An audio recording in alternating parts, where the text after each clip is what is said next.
அஸ்ஸலாமு அலைக்கும் வரஹ்மத்துல்லாஹி வபரகாத்துஹு. கண்ணியத்திற்குரிய எல்லாம் வல்ல அல்லாஹ் ஜல்ல ஷானஹு தஆலாவின் நல்லடியார்களே, அல்லாஹ்வுடைய பேரருளால் அவனுடைய மார்க்கத்தை அதன் தூய்மையான வடிவத்திலே அறிந்து கொள்ள வேண்டும் என்பதற்காக நாம் எல்லாம் இங்கே பெரும் திரளாக குழுமி இருக்கிறோம்.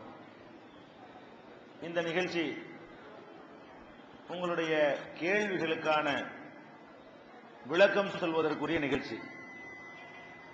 ஆனாலும் இந்த கேள்வி கேட்பதற்கு முன்னால் சில அடிப்படையான செய்திகளை உங்களுடைய கவனத்திலே பதிய வைத்துக் கொள்ள வேண்டும் என்பதற்காக சில தகவல்களை மாத்திரம் உங்கள் கவனத்திற்கு கொண்டு வந்துவிட்டு கேள்வி பதில் நிகழ்ச்சிக்கு நாம் செல்லலாம். நாம் ஏற்றிருக்கிற இஸ்லாமிய மார்க்கம் எல்லாம் வல்ல ஏக இறைவனால் வழங்கப்பட்ட மார்க்கம் என்பதை நாம் முழுமையாக நம்பி இருக்கிறோம். நபிகள் நாயகம் ஸல்லல்லாஹு அலைஹி வஸல்லம் அவர்கள் மூலமாக இந்த மார்க்கத்தை அல்லாஹ் முழுமையாக்கி நிறைவுபடுத்தி தந்திருக்கிறான் என்பதையும் நாம் நம்புகிறோம். இந்த நம்பிக்கையிலே நாம் உண்மையாளர்களாக இருக்க வேண்டும். அதான் முதல்ல நீங்கள் பதிய வைத்துக் கொள்ள வேண்டிய அடிப்படை. இது அல்லாஹ்வுடைய மார்க்கம் என்று நம்புகிறோம். நபிகள் நாயகம் ஸல்லல்லாஹு அலைஹி வஸல்லம் அவர்கள் வாழுகின்ற காலத்திலேயே அவர்கள் மூலமாக இந்த மார்க்கத்தை அல்லாஹ் முழுமைப்படுத்தி விட்டான் என்பதை நம்புகிறோம். இந்த நம்பிக்கையில் நீங்கள் உண்மையாளர்களாக இருக்க வேண்டும். உண்மையாளர்களாக இருப்பது என்றால் என்ன? மார்க்கம் என்ற பெயரால் உங்களுக்கு யார் சொன்னாலும் எதை சொன்னாலும் அந்த சொல்லப்படுகிற செய்தி எத்தனை காலமாக இந்த சமுதாயத்திலே நடைமுறையில இருந்தாலும் அது எப்போது மார்க்கமாக ஆகும் என்று சொன்னால் அல்லாஹ் சொல்லி இருந்தால் தான் அது மார்க்கமாக முடியும். அல்லது நபிகள் நாயகம் ஸல்லல்லாஹு அலைஹி வஸல்லம் அவர்கள் சொல்லி இருந்தால் தான் அது மார்க்கமாக இருக்க முடியும். அல்லாஹ்வும் சொல்லாமல் நபிகள் நாயகம் ஸல்லல்லாஹு அலைஹி வஸல்லம் அவர்களும் சொல்லாமல் நாம சில விஷயங்களை உருவாக்கி வைத்திருந்தால், நம்முடைய அப்பன் பாட்டன்மார்கள் உருவாக்கி வைத்திருந்தால், நம்முடைய முன்னோர்களான மார்க்க அறிஞர்கள் சிலவற்றை சுயமாக நம் மீது திணித்திருந்தால், அதை நீங்கள் மார்க்கம் என்று நம்பினீர்களே. ஆனால் இது அல்லாஹ்வுடைய மார்க்கம் என்பதை நீங்கள் உண்மையாக நம்பவில்லை. இது அல்லாஹ்வுடைய ரசூல் மூலமாக முழுமைப்படுத்தப்பட்ட மார்க்கம் என்பதை முழுமையாக நம்பவில்லை என்ற கருத்து வந்துவிடும். அப்ப நபிகள் நாயகம் ஸல்லல்லாஹு அலைஹி வஸல்லம் அவர்களை கொண்டு அல்லாஹ் இந்த மார்க்கத்தை முழுமையாக்கிட்டான்னு சொன்னா, எந்த ஒரு காரியத்தை நீங்கள் செய்யறதா இருந்தாலும் சரி, குர்ஆனில் இருக்குதா, ரசூல் ஸல்லல்லாஹு அலைஹி வஸல்லம் சொன்னார்களா, செய்தார்களா, அல்லது மற்றவர்கள் செய்வதை பார்த்து அதுக்கு அங்கீகாரம் கொடுத்தார்களா, இதுதான் உங்களுடைய அளவுகோலாக இருக்க வேண்டும். நபிகள் நாயகம் ஸல்லல்லாஹு அலைஹி வஸல்லம் அவர்கள் சொன்னார்கள், ஈயாக்கும் வ முஹதஸாத்தில் உமூர், உங்களை நான் எச்சரிக்கிறேன். ரசூல் ஸல்லல்லாஹு அலைஹி வஸல்லம் உங்களை எச்சரிக்கிறாங்க. என்ன எச்சரிக்கிறாங்க? உலக மக்கள், உலக முஸ்லிம்களை எல்லாம் எச்சரிக்கிறாங்க. ஈயாக்கும், உங்களை நான் எச்சரிக்கிறேன்.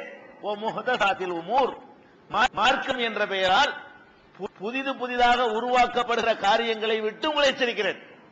எனக்கு பிந்தி மார்க்கம் எதையாவது உண்டாக்குனீங்கன்னு வைங்க, அப்படி செஞ்சிடாதீங்க, அதை எச்சரிக்கிறேன். செஞ்சா என்னவாக? குல்ல முஹதஸத்தின் பிதா, அப்படி உருவாக்கப்படுகிற காரியங்கள் எதுவானாலும் அது அனாச்சாரம், பிதாத். குல்ல பிதாத்தின் லலாலா, ஒவ்வொரு அனாச்சாரமும் பிதாத்தும் வழிகேடு. குல்ல லலாலத்தின் பின்னார், ஒவ்வொரு வழிகேடும் நரகத்தில் கொண்டு போய் சேர்த்துரும். அப்ப நான் சொல்லாத ஒண்ணு நீங்களா உண்டாக்குனீங்க என்று சொன்னா, அது மார்க்கம்னு செஞ்சீங்க என்று சொன்னா, அது நல்லது மாதிரி உங்களுக்கு தெரிஞ்சாலும் அது கொண்டை சேர்க்கிற இடம் நரகம். யார் சொல்றா? நபிகள் நாயகம் ஸல்லல்லாஹு அலைஹி வஸல்லம் அவங்க சொல்றாங்க. அது மாத்திரம் சொல்லல, மன் அஹதஸ ஃபீ அம்ரினா ஹாதா மா லைஸ மின்ஹு ஃபஹுவ ரத்துன், யார் ஒருவர் நம்முடைய இந்த மார்க்கத்தில் இல்லாத ஒன்றை அவராக உண்டாக்கி கொள்கிறாரோ அது ரத்து செய்யப்படும், நிராகரிக்கப்படும், இறைவனால் அது ஏற்றுக்கொள்ளப்படாது என்று நபிகள் நாயகம் ஸல்லல்லாஹு அலைஹி வஸல்லம் அவர்கள் நமக்கு சொல்லித் தருகிறார்கள்.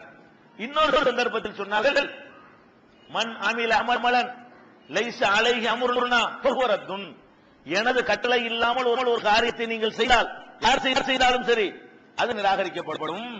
நான் ஆர்டர் பண்ணியிருக்கணும், மார்க்கம் ஒரு காரியத்தை நீங்க செய்யறதா இருந்தா நான் தான் அதுக்கு ஆர்டர் பண்ணுவேனே தவிர இன்னும் இல்லாமல் வேற யாராச்சும் ஆர்டர் பண்ணி வழிகாட்டி அதை மார்க்கம் என்று நீங்கள் செய்தீர்களே ஆனால் அது அல்லாஹ்விடத்தில் ஏற்றுக்கொள்ளப்படாது, அது நிராகரிக்கப்பட்டுவிடும் என்று நபிகள் நாயகம் ஸல்லல்லாஹு அலைஹி வஸல்லம் அவர்கள் நமக்கு சொல்கிறார்கள். அப்ப இதை நீங்கள் முதலில் நம்ப வேண்டும்.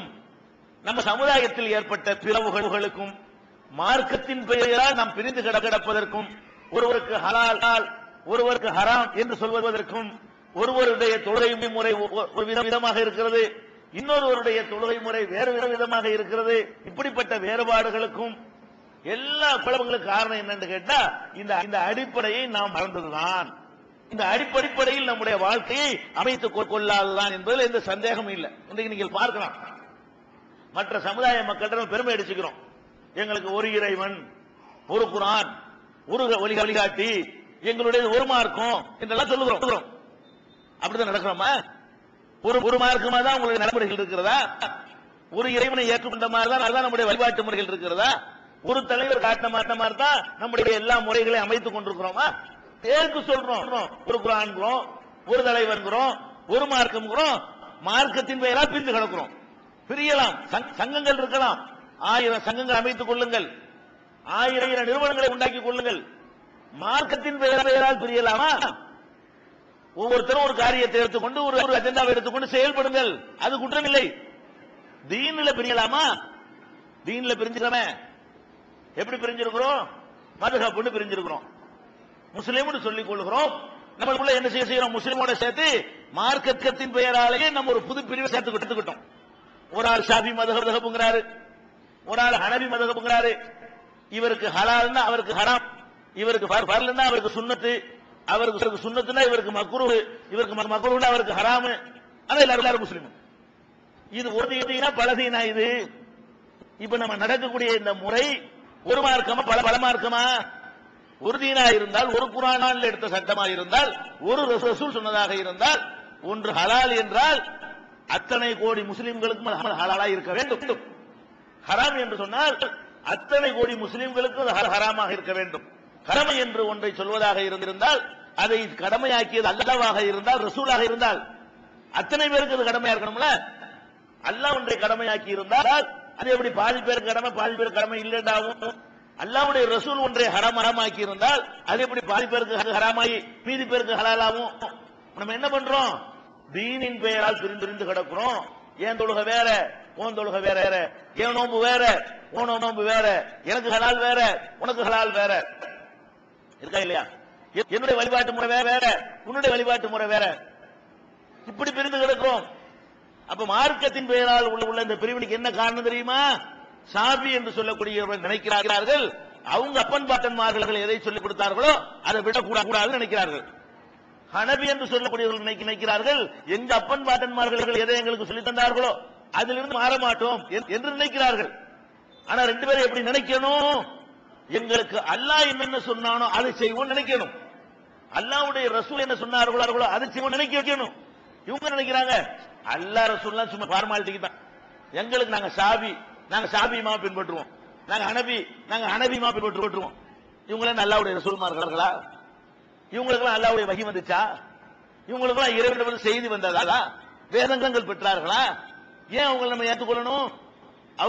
அவங்க பேரால் சொல்லப்பட்ட பொய்களைத்தான் மதுஹப்னு வச்சிருக்காங்க 2 மீட்டர். அப்ப இந்த மாதிரியான வேறுபாடுகள் அடிப்படையில தான் நாம குழம்பி கிடக்கிறோம். பிற சமுதாய மக்கள் கேள்வி கேட்கிறாங்க, எப்படி என்ன ஒரு மார்க்குங்கிறீங்க, எல்லாம் ஒண்ணுங்கிறீங்க, உங்களே எப்படி எல்லாம் இருக்காங்க கேட்கிறாங்க. பதில் சொல்ல முடியல, வெட்டி தலைகுனிய வேண்டி இருக்கிறது. அதே மாதிரி தரிகா என்ற பெயர்ல இவர் சாதிலியாங்கிறாரு, இவர் காதலியாங்கிறாரு, இவர் நூறுஷாங்கிறாரு, இவர் சிஸ்தியாங்கிறாரு, இவர் நக்ஷபந்தியாங்கிறாரு, இவர் சுஹ்ரவர்தியாங்கிறாரு. இப்படி ஏராளமான தரிகாக்களை உண்டாக்கி வைத்துக் கொண்டு என்ன செய்யறோம்?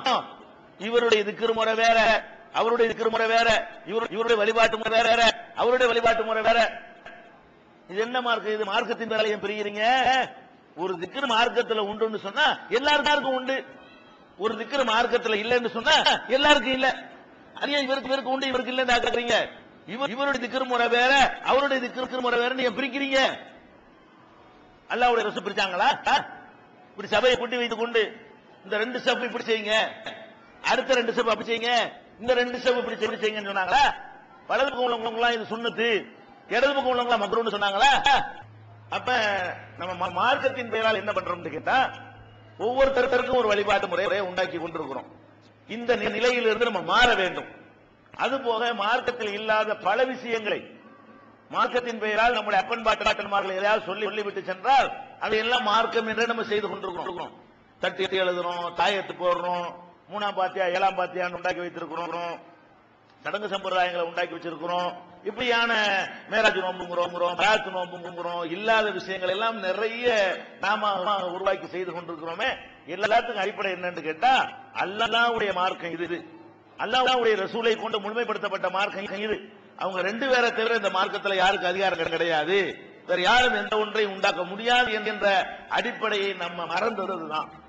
அந்த அடிப்படையில் நீங்கள் கேள்வி கேட்கக்கூடிய நீங்கள் உங்களுடைய கேள்விகளை நீங்கள் கேட்கும் பொழுது நாங்க கூடும் கூடாதுலாம் சொல்ல மாட்டோம். குர்ஆன் ஆதாரத்தோடு தான் உங்களுக்கு விளக்கம் சொல்லுவோம். நபிகள் நாயகம் ஸல்லல்லாஹு அலைஹி வஸல்லம் ஹதீசுகளை எடுத்து காட்டித்தான் உங்களுக்கு விளக்கம் சொல்லுவோம். அப்படி சொல்லப்படுற விளக்கமா இருந்தால் தான் ஏற்றுக்கொள்ளவும் செய்யணும்.